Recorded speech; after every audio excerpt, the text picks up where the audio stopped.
Yeah, and we're live. It is Friday. We have Chris Cooper on the show. I don't know if this is a show even, but it's Friday. We were just talking about the Open 23.2 going down in the gym at Catalyst, and yeah, you're ready to roll in a couple of hours yourself. You have your Yeah. strategy paid out. No, just survive. I took 2 years off from doing CrossFit, and so I've just graduated from the gym's on-ramp program as a client. And um, so in the level method terminology, I'm like a yellow or an orange belt or something. So I'm going to be doing the burpees, like 5 burpees, and then 5 pull-ups, and then the shuttle run. I don't have to do burpee pull-ups today, but it's still going to be fun. It reminds me of old school CrossFit. Yeah. Um, so for those who don't know you, Chris, you maybe we can summarize quickly who you are and yeah, kind of your background a bit. You have a gym, obviously, but yeah. Yeah. At different times, I've had 2 gyms, but anyway, I started a gym in 2005 because I wasn't making enough money as a personal trainer. In 2008, we were absolutely full and we didn't know how to grow. We found CrossFit and said, okay, we need to have a group model instead of a personal training model. Opened a second location that nearly bankrupted me. And within a year, I was out of money. We weren't paying for our groceries. And I found a mentor that saved the business, probably saved my marriage, and started blogging about it. And all I was doing with the blogging was just trying to remember every single lesson. Like I was writing myself kind of a textbook that I could come back to later with everything he was teaching me and all the books he was giving me for homework. And I blogged for about 3.5 years while my gym turned around and became really profitable.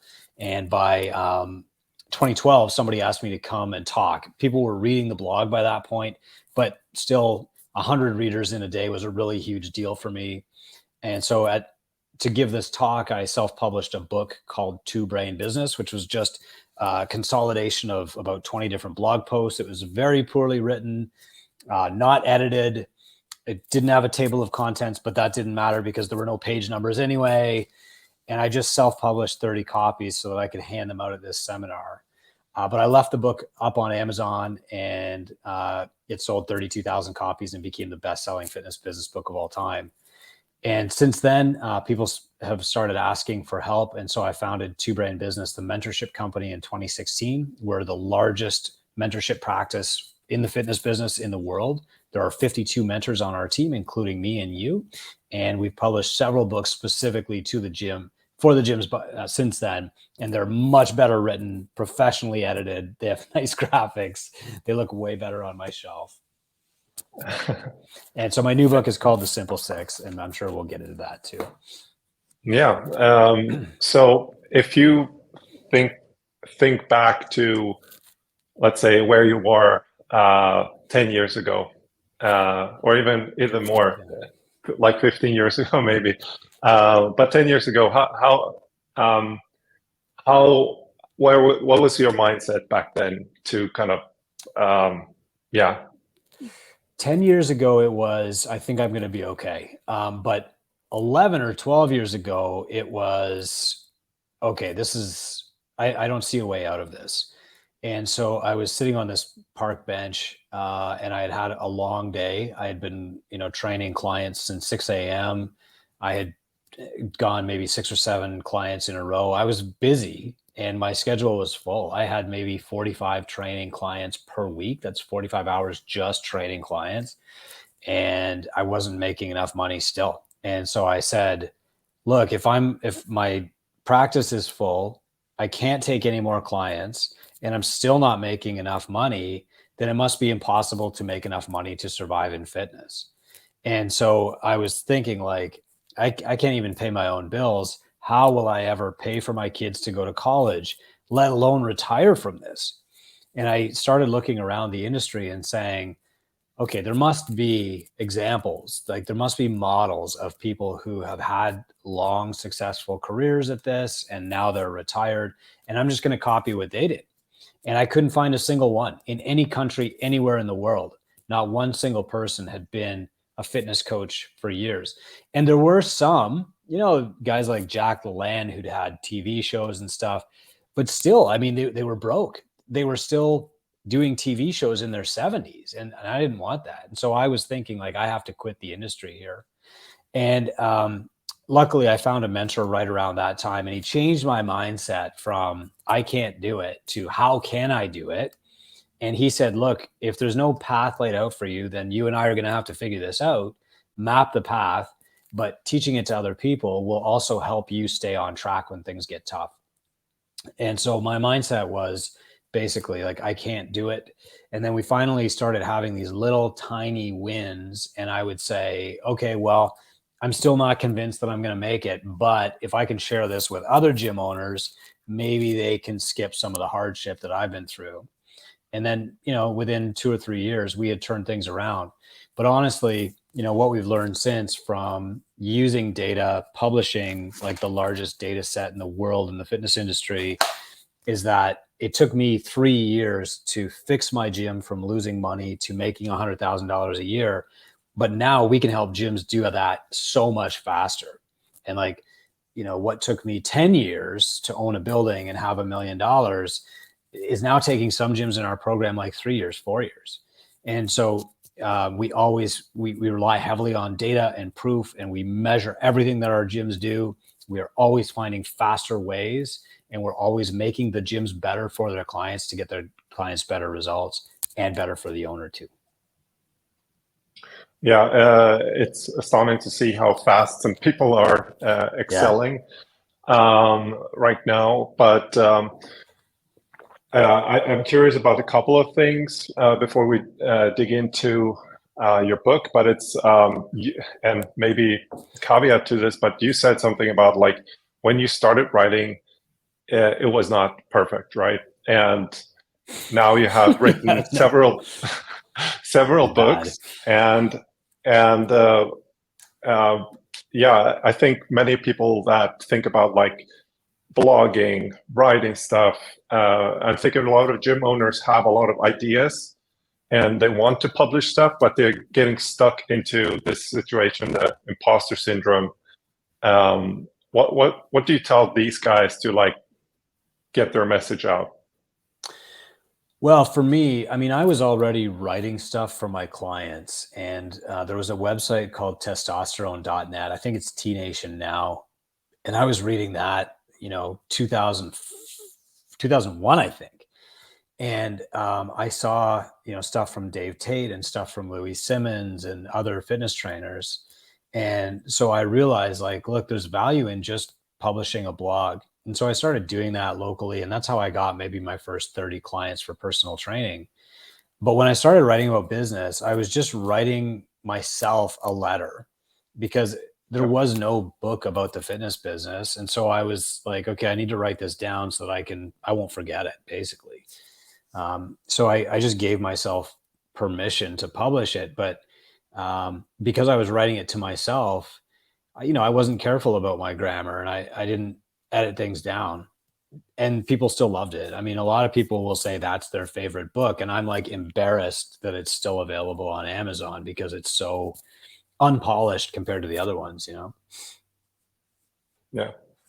And so you say you should seek out a cool website that you follow and try to start to write in that line. T Nation, start there. Yeah, I mean, I got lucky there. So I actually submitted an article, and TC, the publisher at the time, Luoma, he's like, look, this isn't very good, but I'm going to publish it anyway, because when I was your age, somebody published something of mine, and that made me a writer. So here's your check, $400. And I was like, $400? That's crazy. Like, you don't have to pay me. I didn't even think there was money attached. And he's like, nope, that's what a writer makes. And so then I started writing more and more articles for him, and they weren't getting any better. I didn't get any better until CrossFit hired me, and I started getting some instruction on how to actually be a writer. But, the point is that if you write something today, even if it's not very good, your members will love it because they love you, Yeah. Okay. That's a good takeaway. So remember that they already love you, so they just want to hear more from you. And all this, well, it started there, and you created a compulsion in writing stuff then, and published a bunch of books. So, what motivated you to write your newest book, The Simple Six? Well, every book is just me thinking I can write that better. So the original Two Brain Business, it was popular from 2012 until about 2015. And in 2015, I was like, okay, um, I can do that better. And so I wrote two new books, one on marketing called Help First and one on systems called Two Brain Business 2.0. And my goal was to stop selling the original Two Brain Business and just sell these updated versions. And I've just done that over and over. And then when people would say like, okay, Two Brain Business has 50 ideas for growing your gym in it, which one do I do? I thought, okay, I've got to write the instructions on, what to implement and when. And that's why I wrote Founder, Farmer, Tinker, Thief. And then Gym Owner's Handbook was like an update to Two Brain Business, but very tactical, like do this, do this, do this. And somebody said, this is great, but I don't own a gym yet. How would you write this same book for people who don't own a gym? And so that was Start a Gym. And then what we've found over time mentoring people is that the more simple you can make something, the easier it is. All of us read too much. We listen to too many podcasts. We watch too many YouTube videos. We have too many audiobooks. I mean, I've got 5 books on the go at any time. We're all overwhelmed with knowledge, but we don't take action on any of it. Like in business, knowledge literally doesn't make a difference. If you're a D+ student who can do one thing every day to grow their business, you will outperform an A+ student from Harvard who has memorized every business book in the world. And so that's what the Simple Six was about. Is after mentoring now close to 2,000 gyms around the world, what we found is that some gym owners can go from broke to being a millionaire in about 3 years, while other gym owners are 15 years in and they're basically running the same business that they did in their first year. Like they don't know how to grow that business. They just keep grinding and grinding, and then they're burned out and they're broke and they want to leave the industry. And so when we figured out that the difference is just it's better to act on one small thing every day, we started saying, okay, if a gym owner only has 20 minutes a day to grow their business, what should they do? And that's what led to the Simple Six. We just kept making things simpler, simpler, simpler, faster, faster, faster. We relied really, really heavily on data from about 13,000 different gyms worldwide, and our partners, Wodify, Push Press, Go Team Up, and Kilo. We said, like, what are the averages the gyms are doing? What actually can they do better? And then we taught that to our mentor team. And we said, okay, guys, like, this is how you actually get action.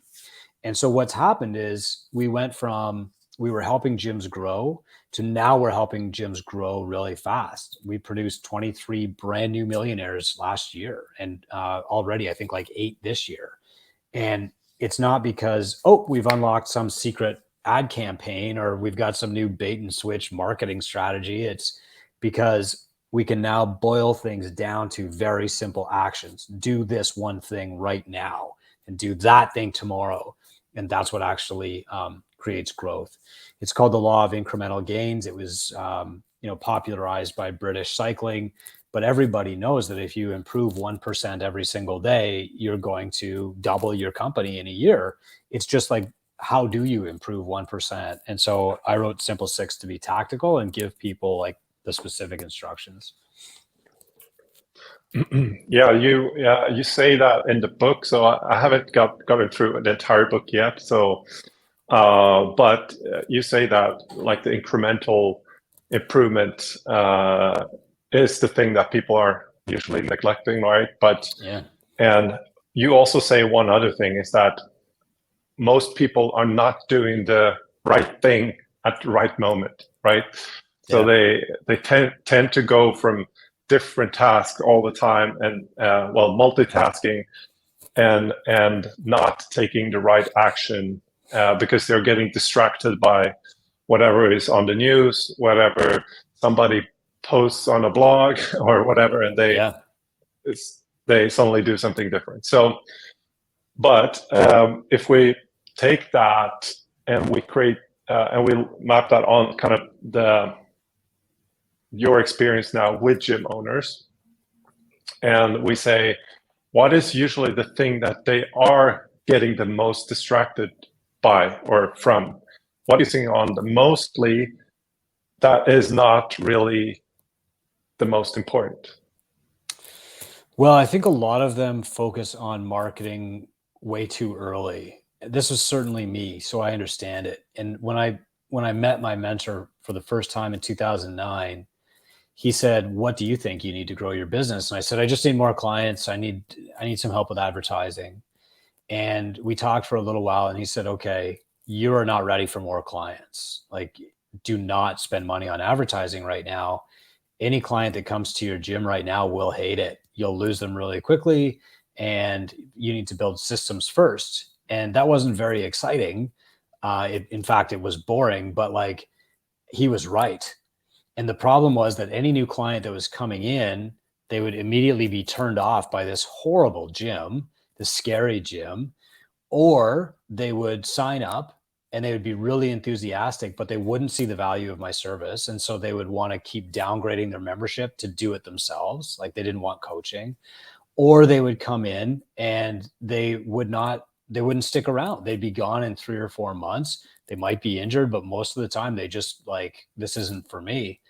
And so he was right. If I started bringing more and more people in, I would just keep losing them, and it would create this vicious downward cycle of like, market, sign up, lose, market, sign up, lose. And that's where a lot of gym owners are stuck right now. So there are different strategies that you need at each stage of your business. For example, like if you're just starting out, you pick one social media platform and use that, and that's it. If, like me, your gym has been around for 15 years, then every year you figure out where your members are coming from and you focus really hard on that. But there's different strategies at different stages and ages, and depending on where you are. Yeah, awesome.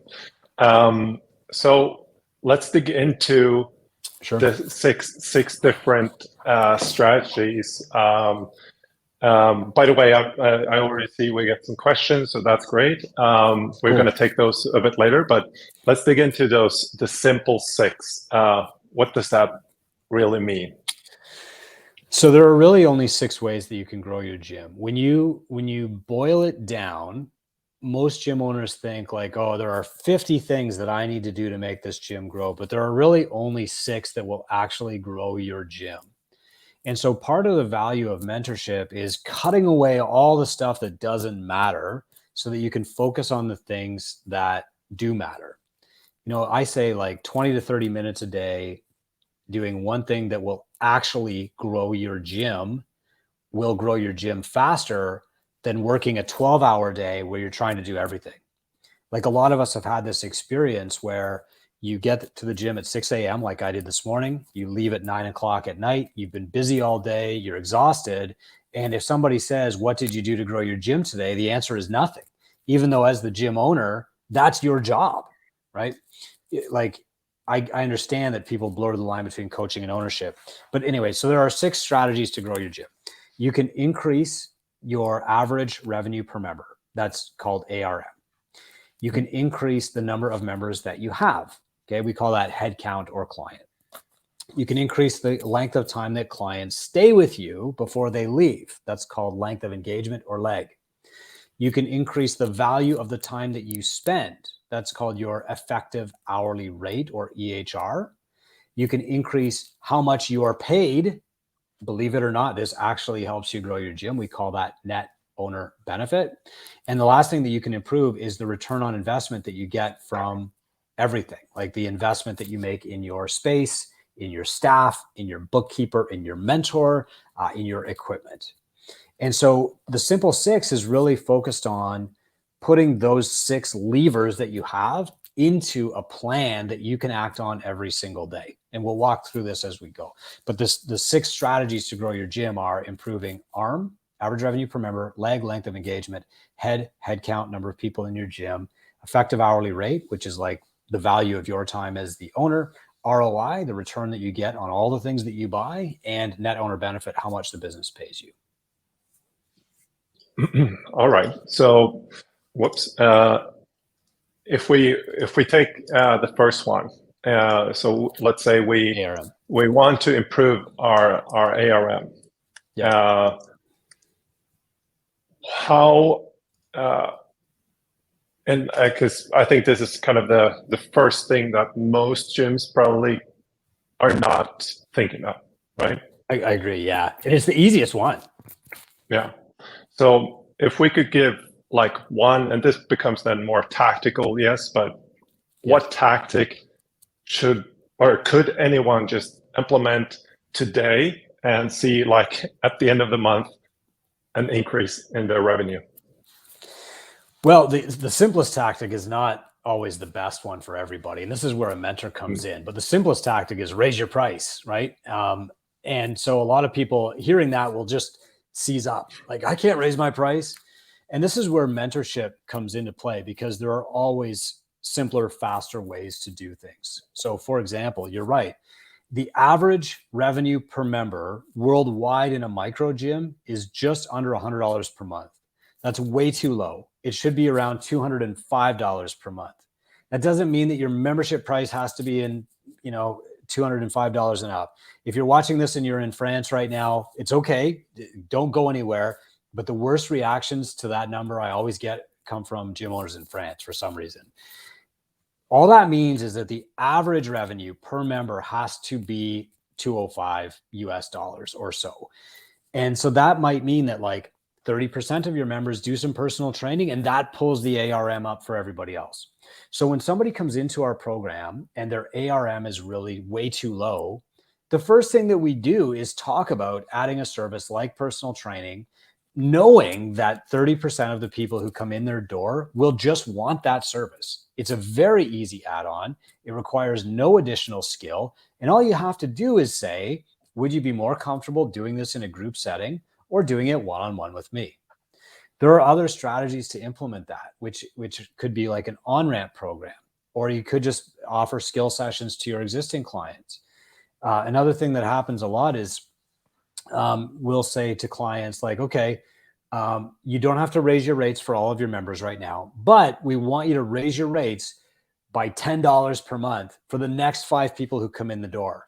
And what that does is it proves to the gym owner that people will pay it and that they deserve it, and that people will pay what they deserve.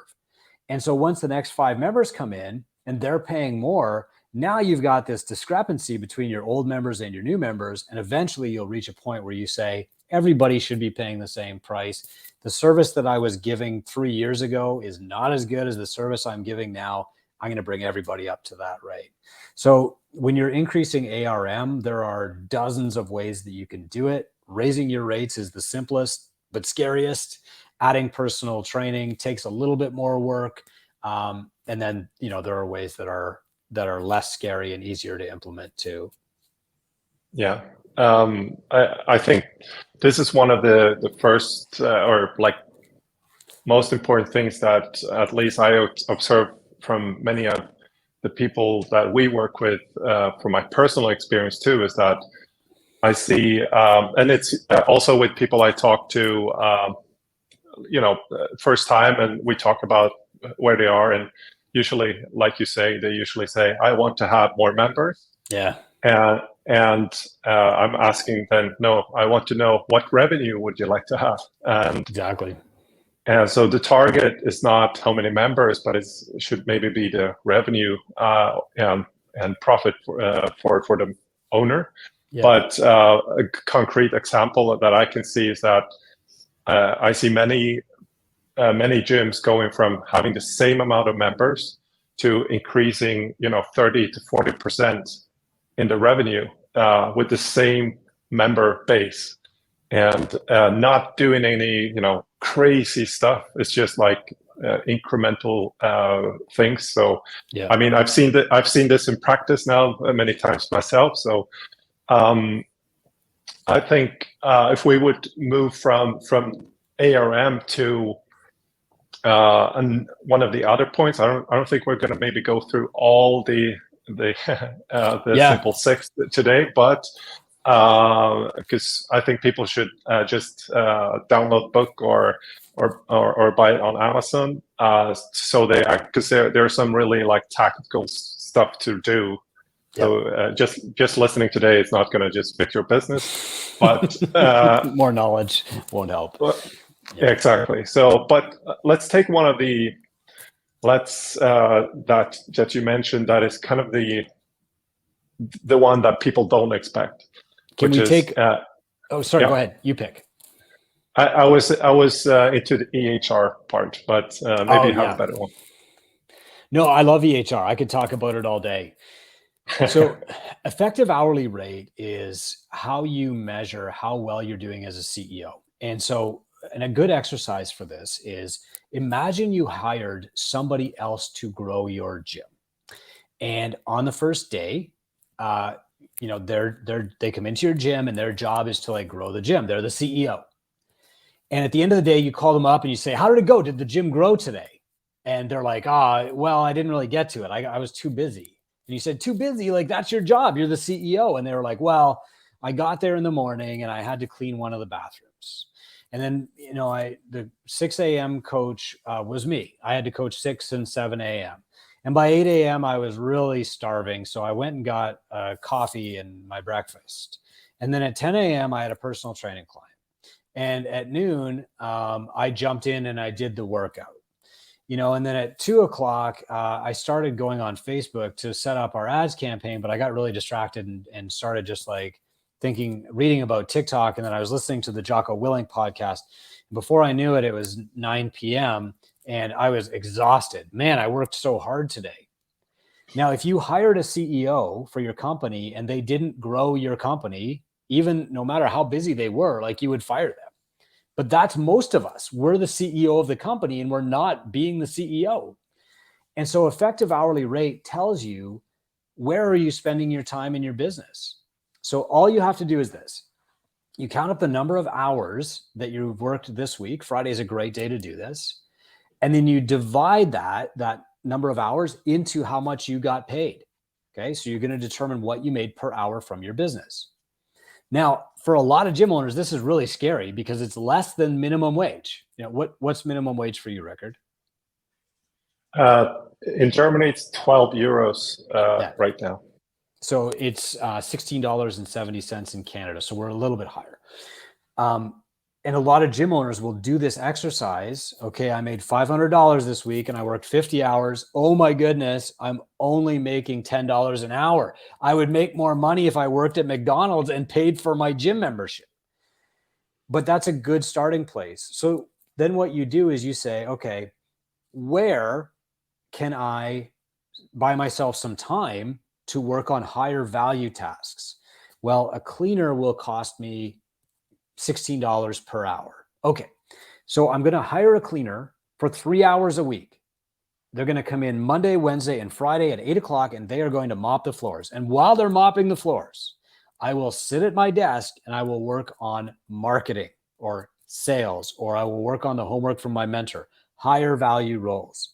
And so over time, the amount that you earn per hour in your business should go up. And that will tell us that you're working more on the business than in the business. You should be making more as an owner than you could make as a trainer working for somebody else. And if you're not, then you're a more effective coach than you are an owner. But when you open a gym, your job is owner, not coach. Okay. Yeah, I got excited about that one. Yeah, so if we take, you said the cleaner, is that the first one you should hire, you think? In most cases. So what you're looking for are points of leverage. And when I say like a more valuable role, I'm not talking about the person. Like cleaning is a valuable role, but it's not an expensive role in most places. Some people could hire a social media manager for even less money. But generally in Canada, a cleaner makes close to minimum wage. And so that's the least expensive role. Okay. Where people screw this up is they think, oh, I need some help. I'm so overwhelmed. I'm going to hire a coach. But a coach is a very high value role. And so they're hiring somebody that's expensive. And they're also hiring somebody who's supposed to be an expert. And so they wind up looking over that coach's shoulder all the time, micromanaging them. The coach can never live up to their standard, right? Instead, you should be hiring, lower value roles and buying back your time to work on higher value work first. And there's a lot of opportunities that cost less than another coach, like admin, cleaner, client success manager, social media manager, whatever. Yeah, because at the end, where does the time go? So many gyms might have 4 to 5 hours of classes a day. So where are the next? I don't know. Let's say generalized people are working 8 to 10 hours a day. Where are those other hours going, right? And yeah, imagine just going to class, not having to think about who has cleaned. Is the programming been done? Has the memberships been paid and all that stuff? And it's only you have a simple job if you're just showing up, coaching the classes in that sense, right?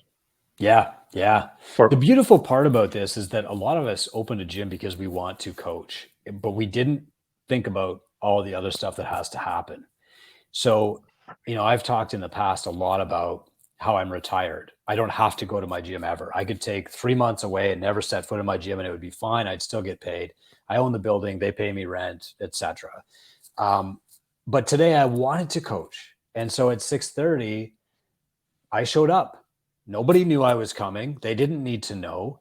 Nobody had to juggle the schedule. Nothing. I showed up. I brought 4 coffees, some extra cream, and I jumped in and coached people, and 2 athletes had a PR.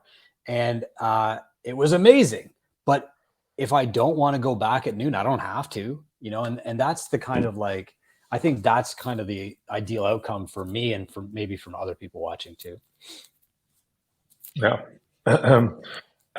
So before we move on, did you have one other tactic or strategy that you wanted to talk about? Yeah, man. So I've been teaching this stuff now for a decade, and the most boring one is always return on investment, because people are like, "Oh, he's going to make me get a spreadsheet and I'm going to have to start making some cuts."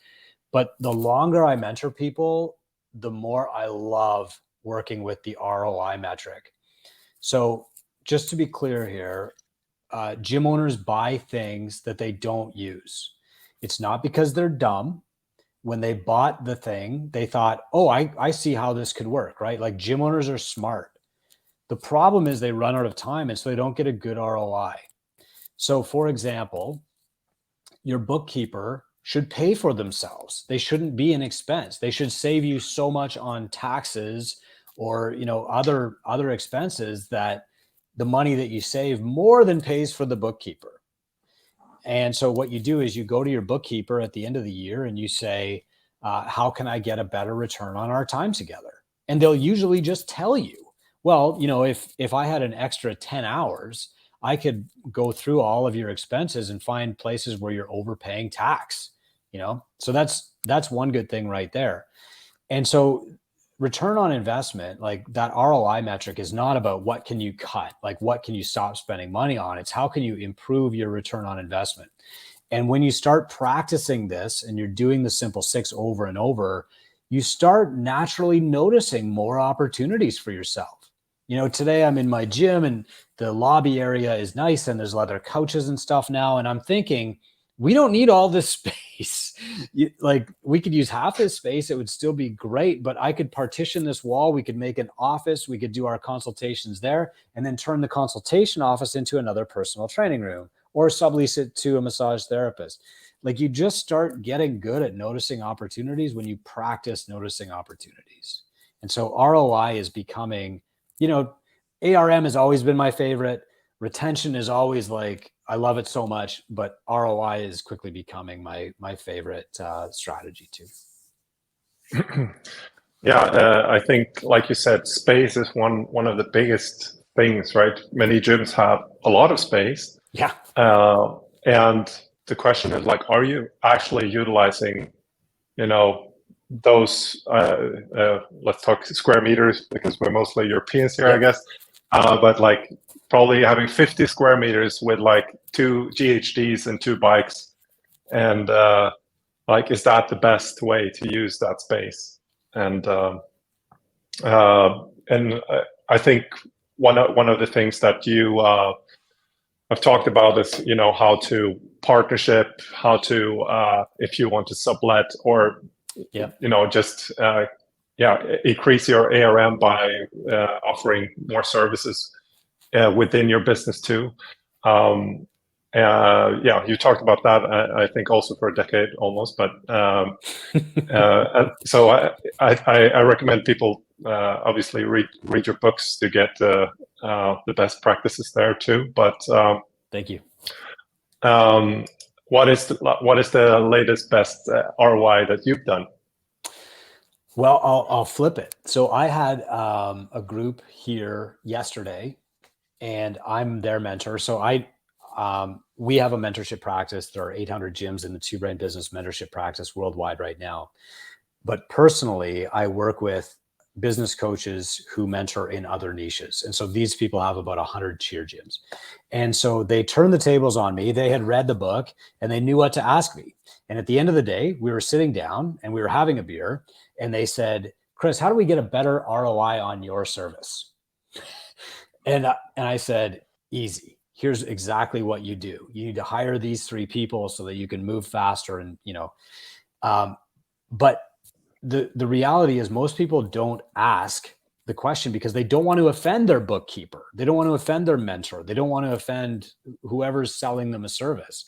When the truth is, I wish everybody asked me that. How can I get a better ROI on your service? Because it opens me up to tell them the truth, right? Like, you're going too slow or whatever. So the best place where people could improve their ROI is usually on their staff. Like, they're usually paying people and they don't have a clear job description. They don't have clear systems, no clear expectations, misalignment on like what they're supposed to be doing. They're wasting money on that. Or they've got way too much space. Or you see this less often, people waste money on equipment. Like 5 years ago, a lot of CrossFit gyms had jerk boxes. Well, when are you ever going to use that? And how does that actually drive revenue in your gym? Like, you don't need jerk boxes. That's just a good example. Yeah. So jerk boxes. In April, you're coming to Stockholm for the Coaches Congress. And at Coaches Congress, you will bring people to action. That's usually something that the Chris Cooper I know likes to do. Yeah. So, yeah, I don't know. I love talking, but I've been to way too many seminars and summits and presentations where, you sit there for a day and you're getting lots of great information and you're excited about your new knowledge, but there's so much of it that you go home and Monday morning you're like, oh, what do I do? I don't want to do that. And so I think my focus has always been action, action, action. And that's what the book is about. So if I can, I'd love to share my screen and just give everybody kind of a sneak, rough draft preview of what we're going to do at Coaches Congress. Is that cool? Yeah, if that works for you. Otherwise, I can also probably do it. Yeah, man. Whatever you want to do. I think I gave you the go for it. Okay. Share screen.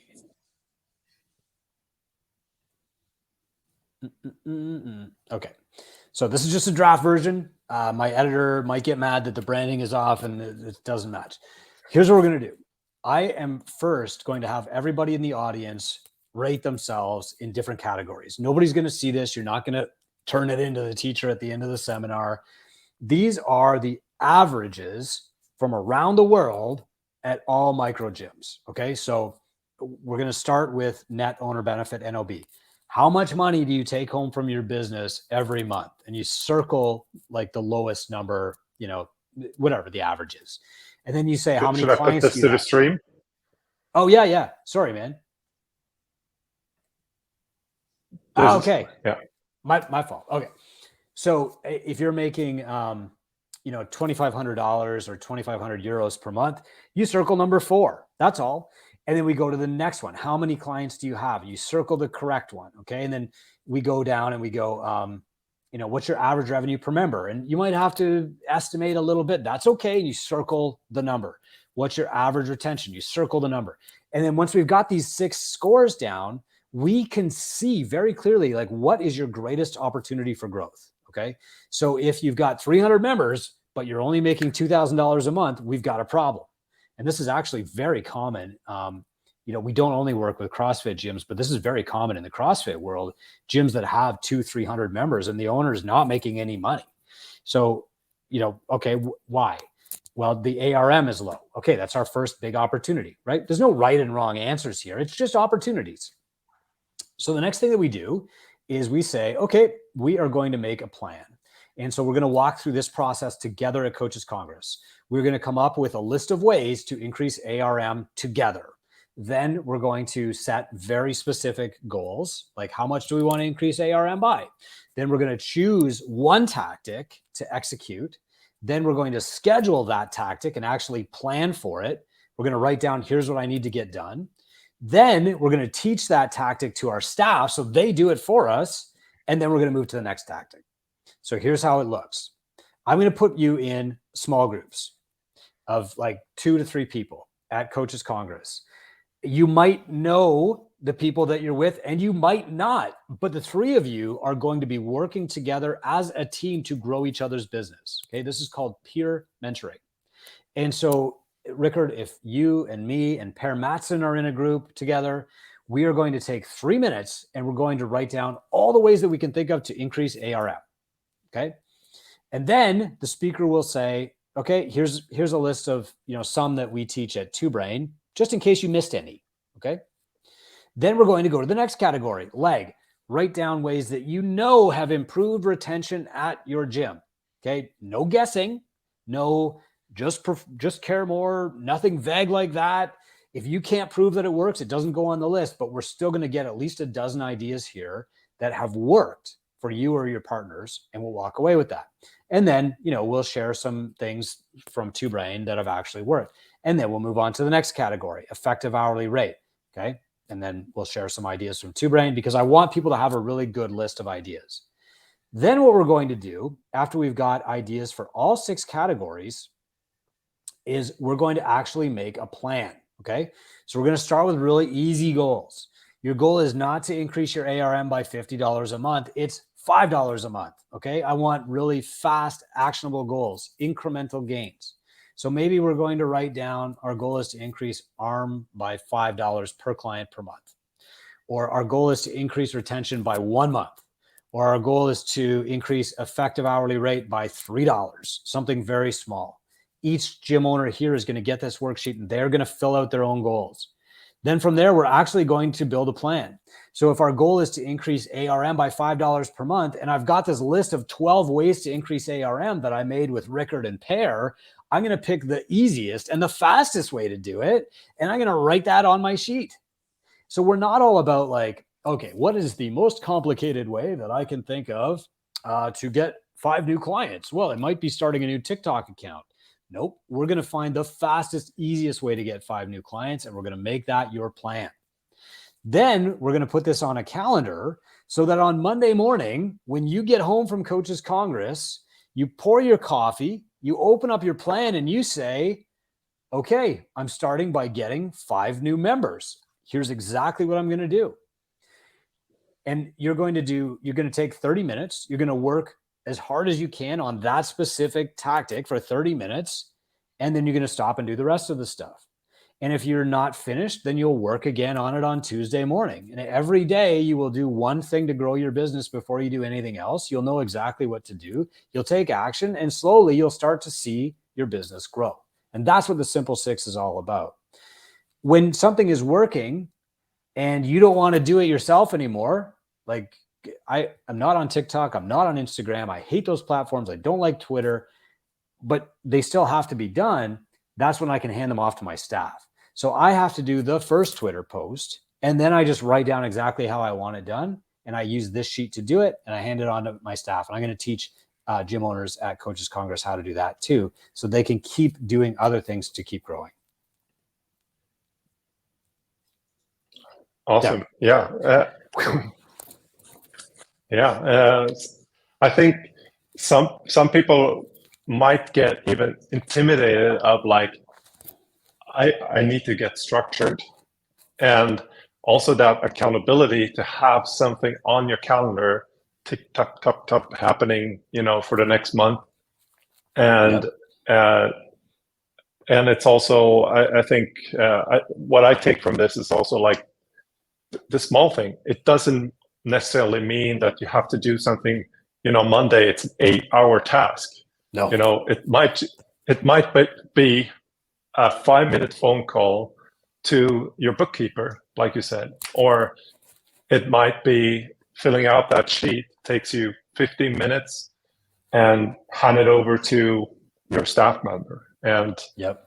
yeah, I think that is kind of magical when you start to see that those small things that you can implement.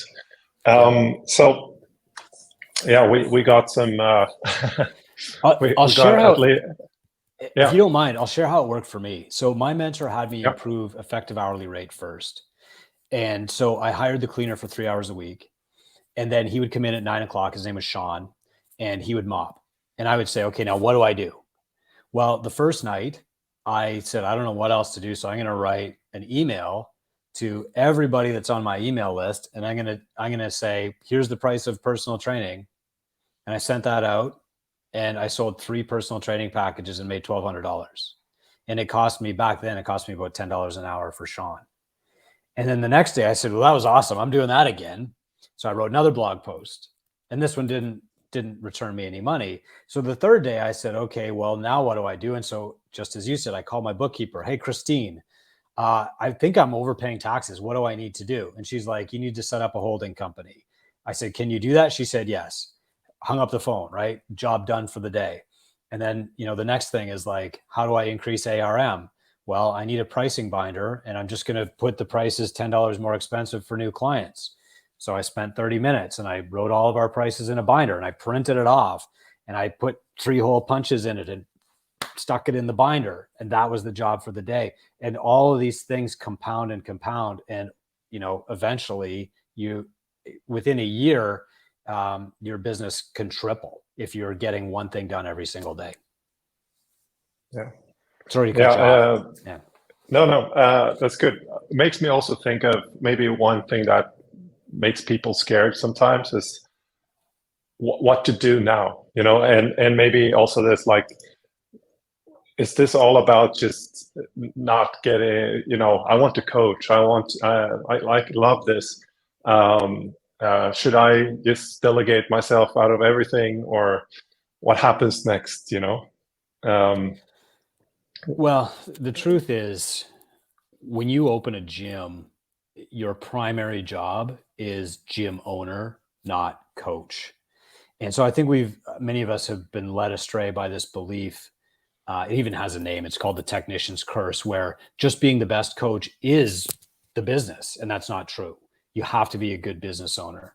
Now, for some people, that means maybe they should have just gotten a job coaching for somebody else. That wasn't an option for me because I just couldn't make enough money as a coach to live. But when you become a gym owner, you have to become a good gym owner instead of just being a good coach. And it took me probably 3 years to figure that out. Yeah, somebody likes the calendar. I don't blame you. I think that calendar is super cool, and I will hand it out at Coaches Congress. Yeah, this is how you spell calendar in Swedish and German, by the way. Write that down, buddy. So yeah, it's good.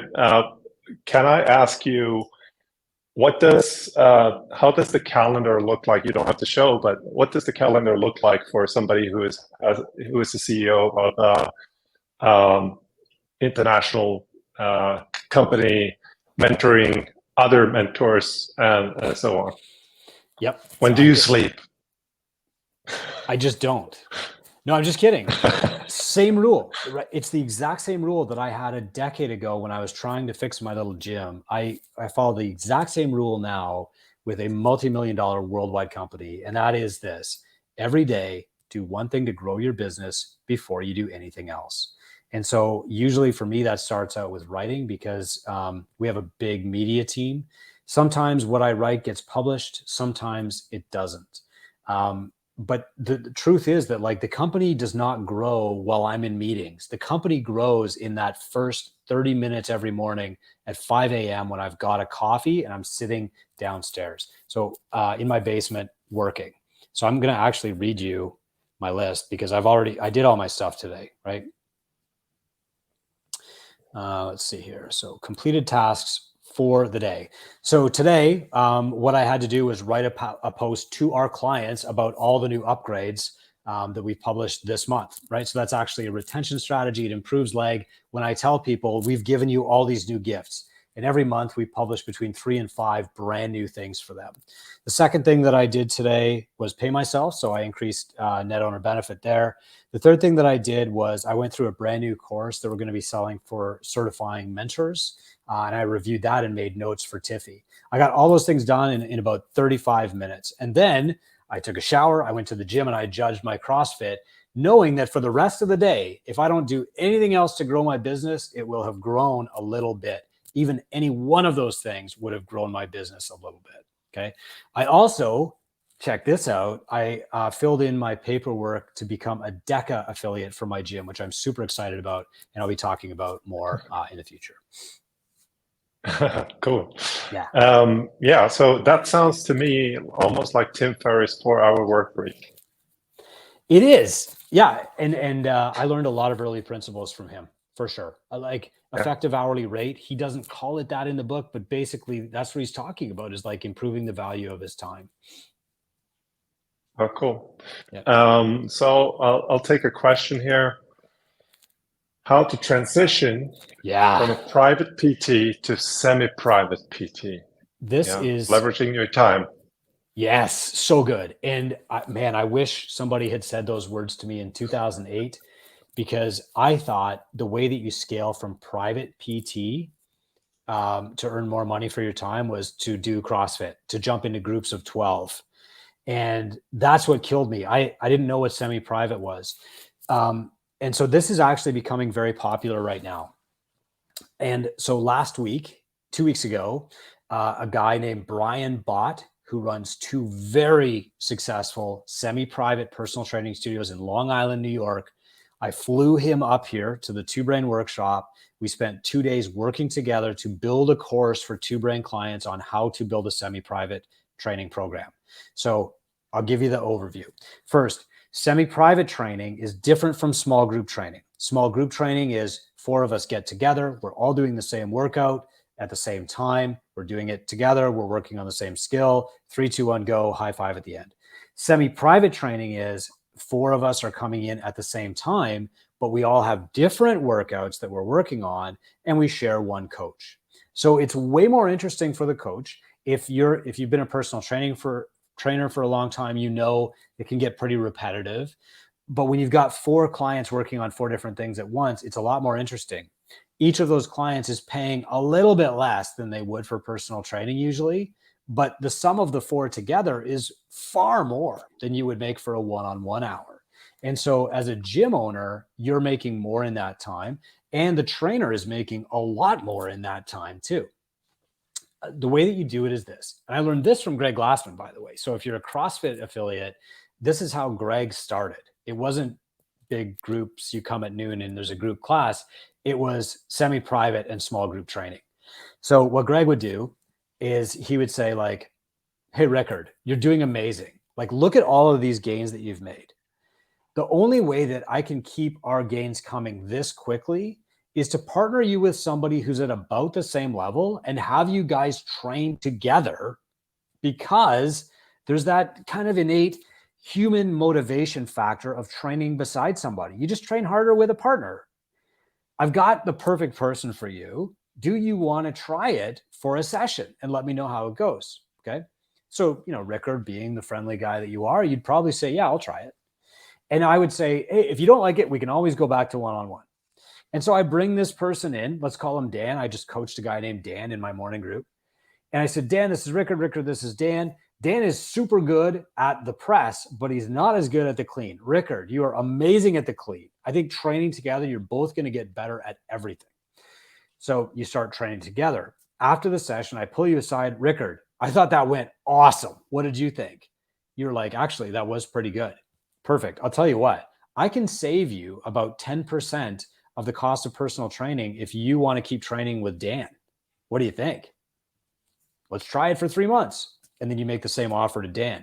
So now instead of Rickard paying me 70, and then in the next hour, Dan paying me 70, maybe they're each paying me 60, but I'm making 120 for that hour, and everybody's getting better results. And that's how you start the process. Yeah, I think that's a good insight too, is that most people think that, well, my hourly rate is 70, so I should just charge 70, even if it's like 2, 3, 4 people in the group, no. right? No. It's you charge based on the value that they're receiving instead of the time that you're spending. That's another long conversation. Yeah, yeah. No, very good. I think, yeah, that's definitely one of the, yeah, not easiest ways, but so effective for gyms to improve their own, capacity, Yeah. improve their capacity of the members, just like you pictured. So, and yeah, somehow this guy called Glassman that you're talking about, he kind of created some kind of empire from that. So maybe there's something to learn from something to learn from that. Awesome. Yeah. So he told me that in 2017, we were sitting at his kitchen table in Portland, Oregon. And I just went, oh no. And I went right back to my gym, and I had this husband and wife named Chris and Tammy. And Chris was coming at 8 o'clock and Tammy was coming at 9 o'clock. And I said, guys, would you ever want to train together? And they looked at each other and they were like, no way. And I said, why don't we just try it? And 5 years later, they love it. They said it's the best thing they've ever done for their marriage. They're paying a little bit less, total, but they're paying like 120 for that hour instead of 70 for the 2 separate hours. So now we can put a different client in that other hour. And they're just so much more fun to train together. Like the coach that works with them, Jessica, she loves them. The whole is more than the sum of its parts. And there's massive opportunities. And that's just one way to increase ARM right there. Yeah. Beautiful. Thank you so much for today. Do you have any last words for the viewers, for Coaches Congress in particular, and anything that you think, why should they come to Stockholm, maybe, is the question. Well, Coaches Congress has always been focused on action. And so while it's great to come to these summits and meet other owners and make connections and learn, the reality is that you want to grow your business and you don't have any time to waste. And so you want to attend a summit where you're going to leave with actions and inspiration and connection and all of that too. But if you can walk out of any seminar and know exactly what to do on Monday morning that will grow your gym, that's the best investment you can ever make. And so, that's why I try to focus on this stuff at Summit. We're going to have a special event just for Two Brain Gyms on the Friday. I think it's the Friday morning. And then I'll be speaking. We're going to go through the Simple Six. If you want to ask other questions to me, I'll be around for that. But I want everybody to build their own action plan to build their own gym while we're there. And Coaches Congress is like the most exciting summit that I'm asked to speak at. So I'm super pumped to be the keynote this year and see you all there. Yeah. Thank you very much. And thank you for the guys who've been watching. I've seen people coming out here, and probably some people are going to catch up later on. Awesome. Again, feel free to reach out here to Coaches Congress. We look forward to have you there. I'm already excited for this. I would love to have a good way to track also the impact that it has. It would be so awesome, just like a one of the bands that you have on somebody's heartbeat going up, and you can track that like in a workout. See that happening also for the gym owners would be awesome. Well, if you want a good example, the Two Brain Business podcast called Run a Profitable Gym yesterday had one of these examples. Somebody attended, I think it was a CrossFit seminar in Arkansas. They heard from the stage, just do this. The guy implemented the one tactic that he picked up. He made $10,000. He immediately called Two Brain and said, sign me up. And now his gym is literally 5 times the size it was a year ago. And anyway, I won't tell you the whole story because it's on our podcast yesterday. Okay, let's check that out, guys. And thank you very much. Thanks, Rickard.